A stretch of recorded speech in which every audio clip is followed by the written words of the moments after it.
Cyberpunk is a genre that's been doing the rounds recently, due to a certain big-name game coming out soon, that I'm very much aware will hopefully boost my search results for this video, but I'm not going to specifically mention, because I'm coy like that.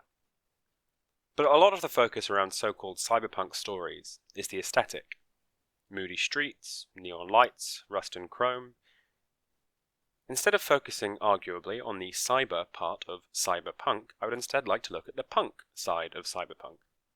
Why have we tacked on the label of a burgeoning music subculture from the 1970s to stories about cyber limbs and AI and transhuman technology?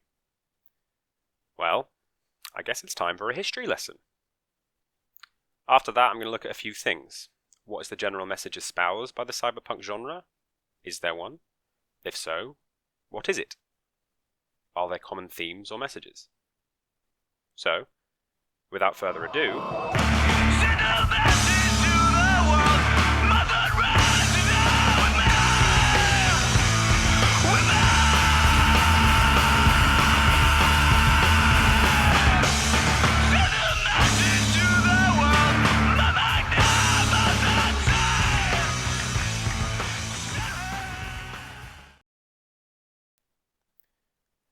the first recorded instance of punk being used in reference to the punk subculture that inspires cyberpunk is by music journalist Greg Shaw to refer to the garage rock of the band The Guess Who.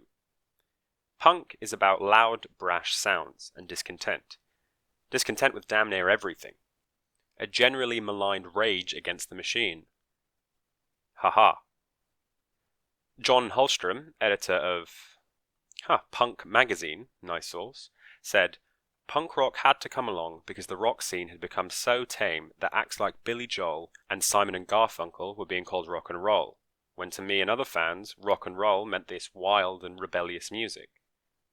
These bands rejected music convention, shouting, not singing, lo-fi, unpretentious to begin with, as a way of expressing their discontent with all forms of convention. Specifically, it also rejected the optimistic idealism of the hippie movement preceding it.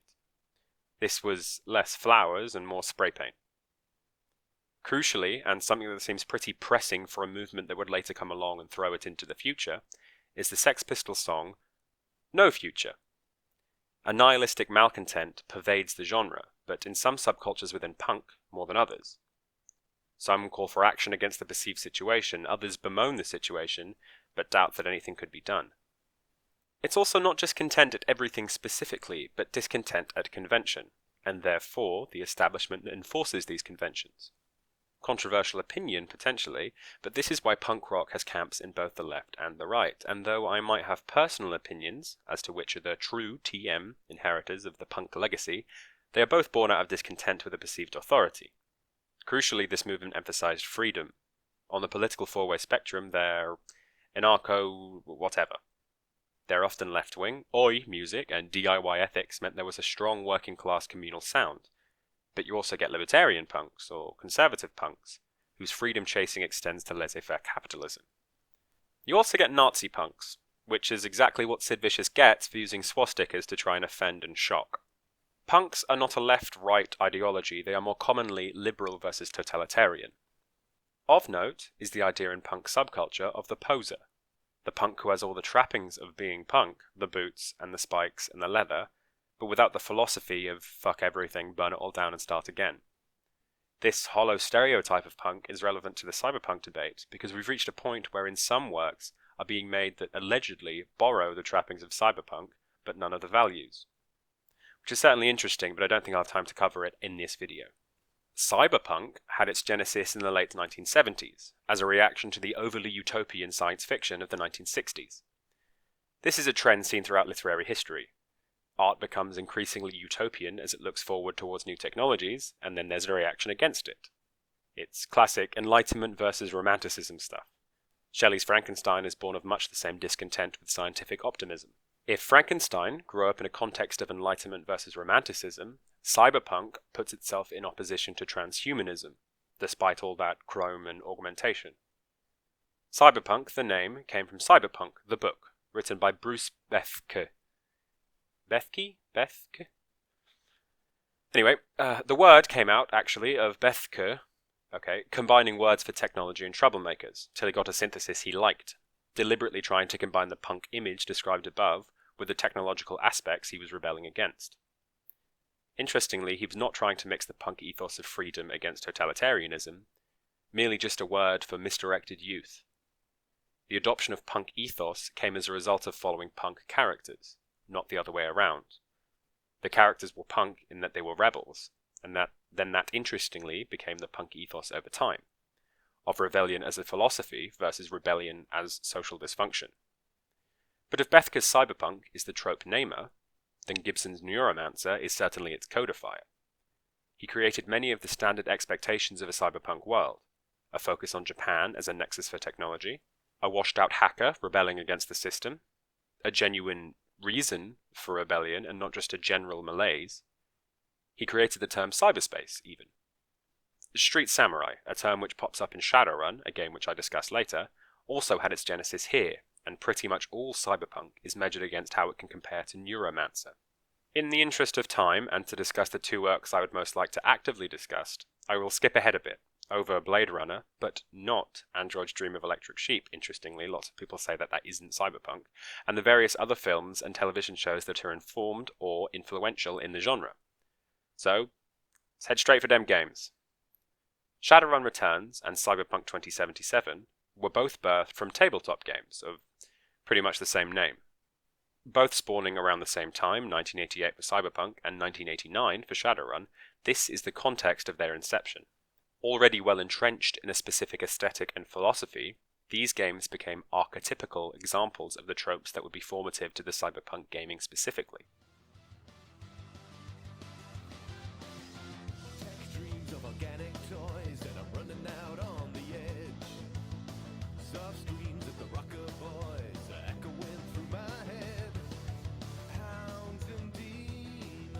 Well, so we've established that cyberpunk is the synthesis of cyber and punk. Obviously. And the meaning that follows from that is relatively self-explanatory. It's characterized by deep cynicism of the technological advances that could be replicated in real life. It's taking that transhumanist utopia and flipping it on its head. For example, in Deus Ex Human Revolution, there is a rhetoric about how amazing these bionic limbs are. Mankind is more than they ever could be, all thanks to science. We can run faster, jump higher, think quicker. Everything we can imagine augments will, augment. And this is the utopian idealism. However, the reality we are presented with is markedly bleak. You can only get one of these limbs if you're exceedingly wealthy. One of the good ones, anyway. You can get a crappy one that'll spark and break and need more maintenance and won't work as well. Think about the boots metaphor in Discworld. I don't know if that's what it's actually called, but that's how I remember it. If you're rich, you can afford one bionic limb for your life, and that's it, you're set. If you're not so rich, you get a worse version, then have to keep maintaining it and buying new ones, spending more and more on what is supposed to be a cost-effective solution, particularly with things like planned obsolescence. And the people with the better orgs, they get better jobs, and they're more peak humans. The people who can't afford orgs can't get work. The people who try and scramble for money to pay for shitty orgs get in with loan sharks and, as discussed, spend more on their shitty orgs. In this way, the wealth divide is entrenched even further. These augmentations are created and sold by multi-billion-dollar corporations, obviously. So, with profit as their motive, it only makes sense for them to do this. Not to mention that augmentation forces one to become dependent on the drug neuropozyne, which is produced by a corporation that makes insane profit off its production. If you don't take it, your orgs will be rejected by your body, causing horrific pain and scarification of tissue. Now, this doesn't have as clear a parallel in the real world as the arms race, of augmentation has to do with wealth disparity becoming entrenched by it being hoarded, but I interpret it potentially as like a life debt. You're constantly being hounded by VersaLife for more money until you die because you need the drug. You've become basically an indentured slave to VersaLife, who have a monopoly over Newport's production, because other huge multi-corporation Darrow Industries sold them the exclusive patent. Not to mention it says a lot about how certain life-giving medications can be monopolized and then gouged because, well, what else are you going to do? Gee, a cyberpunk world would be awful, right? This idea of rampant, unrestricted corporate power is, if anything, even more strong in Shadowrun Returns. There's a thread here that I'd like to connect between Cyberpunk 2077, Deus Ex, and Shadowrun Returns. Medical care is the most extreme version of privatized and corporate-controlled power. I've already explained how neuropozyne is wildly controlled by these corporations. In Shadowrun, part of the gameplay mechanics are that corporations who will come and save your life, in the various games Boomona and Dogwagon, will only do so if you have a license. They always have the power to, essentially, bring you back to life, but will only do so if you can afford it. And the care you receive, reflected in your bronze, silver, gold, or platinum license, affects the quality of care you receive, as you can expect in a video game. So, this isn't a problem of whether or not we have the technology, it's a problem of pricing and logistics. They always have this power, they just won't give it to you unless you can pay them enough. And who has control over that? Well, it's basically a cartel. You can only go to one of two corporations for medical care, so they can set whatever price the hell they want, and they only operate in certain areas, so it's a regional monopoly at that. Cyberpunk 2077 completes the sort of trifecta of privatized medical care with Trauma Team. Trauma Team serves much the same purpose. Incredibly, ludicrously efficient medical care. You will always be in safe hands. They're some of the strongest and most well-equipped combatants in Night City. All this safety and security for a price. Again, it's not a problem with technology. They could probably save you whenever you wanted.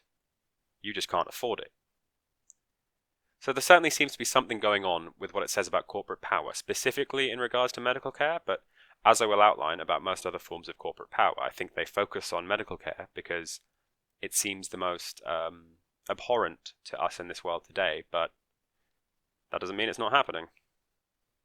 There's an ever-present fear of these giant corporations taking on the role of nation-states. It's pretty crucial in Shadowrun Returns. The corps, as runners call them, are variously ranked, with the most prolific and therefore most run into being either AAA or AA corps. And the best part is that Dogwagon and Boomona are only AAA. These private ambulance provide armed pickup and drop-off again for a price and have the full legal rights to kill whoever gets in their way. They are the AAs. AAAs, they're a completely other ballgame. There are only 10, which doesn't sound like a lot, but 10 companies owning the majority of all industry is actually a bad thing. And that's the whole point. They're controlled by an extra governmental body known as the Corporate Court. They have a space station for their headquarters. They also elect their own representatives to this board because no one can challenge them. Sorry, Shadowrun is not typically spacefaring, and these corporations live in space. It's kind of a big deal. These terrestrial governments have absolutely no hope of combating them. The smaller corporations have even less hope. They're pretty much untouchable at this point. And that's without going into how they're all run by dragons, literal, actual ancient dragons, who hoard power and wealth and are basically unkillable. So they're basically unaccountable, except to a group who is variously trying to one-up each other or protect each other. It's not a real court, it's all run by selfishness. Well, where are the governments who limit this? Yes, well, the corporations are extraterritorial. They have full legal and sovereign territory over any land that they own. So, just corporation HQs and whatnot, right? Not quite. The president of Aztlan, a nation composed of all of Central America from Austin and San Diego to Medellin, was directly promoted to the CEO of Aztechnology. A nation, by the way, well known for using its workers as literal blood sacrifices. That's another magical thing, we'll skip that. The Pueblo nations to the south, well, they're a corporate democracy where citizens are shareholders. CAS, CAS, the Confederated American States, are the rest of the American South. It's a democracy, but the government has had strict impositions on them by the corps, to the point where the government will employ criminals just to get information for an inspection. UCAS, the other side of America, has a fucking dragon as a president, one of the few not actively hoarding money as a CEO, which is an important metaphor, weirdly, that CEOs hoarding money being literal dragons obsessed with gold. But anyway, he was assassinated by a corp, by most theories, but it's never confirmed. So in Shadowrun Returns, wealth has been consolidated so far, regulation has been non-existent for so long, that the corps control the government, not the other way around. They basically function as countries. Interestingly, in Cyberpunk, the original game, and hopefully in 2077, you had these things known as the Corporation Wars, which are even more like in depth and detailed, and I don't really have time to get into them now, but basically corporations were starting literal actual wars like countries do in over resources like things like oil and machinery and things like that. It's terrifying. But back in Shadowrun, countries' police forces are literally run by corps. AAA Corp Ares through the Knight Errant branch, who are incredibly dirty and incredibly corrupt, and Lone Star, which is another corporation, who are little better, if only because they're smaller. The official police force and medical care services are run for profit and unaccountable to anything other than their shareholders, again for a profit. And you see the consequences of that. The way society treats drug use is non-existent. Violent crime is only policed if it's directly harming corp assets, which actually includes some high-up employees' lives. So, yay?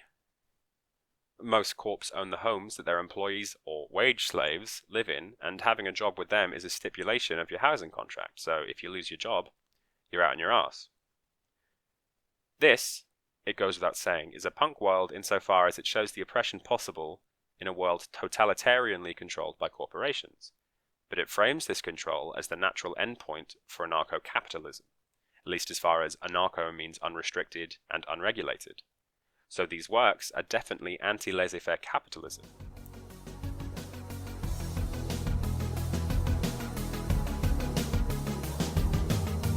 A glaring neon glow illuminates this street. Breathe in these. Oh boy. Sorry, I got a bit worked up. But it's not all negative. I do have a habit of doing that, of making everything a bit depressing. I did some trolling on the Cyberpunk subreddit before the writing this video, so thank you to everyone who replied and gave me some ideas. You really helped me fill out the content and the themes I was hoping to explore.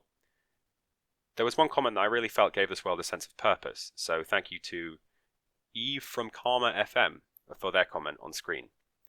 It emphasized to me that baked into these worlds of strict control and intense corporate power is the simple hope that these technologies and these fantastic miracles could vastly improve the world.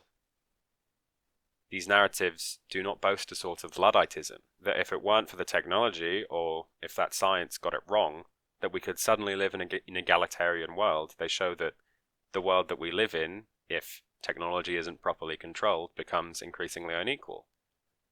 They at least operate under the conceit that personal freedom in these worlds is possible. Maybe we can't change the world, but we can certainly individually rebel against it. In Shadowrun, as a constant example, Monica Schaefer. She can't change the world, and she dies before she can see everything crumble around her. But you can make these worlds a little bit brighter. In Dragonfall, you can fund a charity that helps the misfortunate. You can help drug addicts get clean. You can make the Cruise Bazaar a little happier, and the people a little more able to wake up in the morning. And this is in all of these games. It's in different expansions of Shadowrun. It's hopefully going to be present in Cyberpunk as well. I don't want this to be entirely bleak. I want to be able to make some people happier and not have it, or even if it is taken away, then at least I made a difference for that moment, right? You might not make a lasting change, but there is the hope that even if you can't make a huge effect on the systems oppressing you every waking second, at least by refusing them, by going a little punk, you might be able to eke out a little happiness. The simple fact of the world presented is that you don't have to swallow the shit being fed to you, because you're only going to be taken advantage of. So rebel, even if it's by dropping out of mainstream society. Rebel, even if it's by realizing the world you live in and saying, I don't agree, no. You don't have to be violent to be punk in this world, you just have to reject the confines of those societies. Because these confines, they make us stable, they make us secure, they make us comfortable even, occasionally, happy, for the lucky few. But there's a more equal path, there's a different path. There's the path of rejection, of rebellion. The path of punk. Sorry, that got really deep. I liked how I brought it back in a song.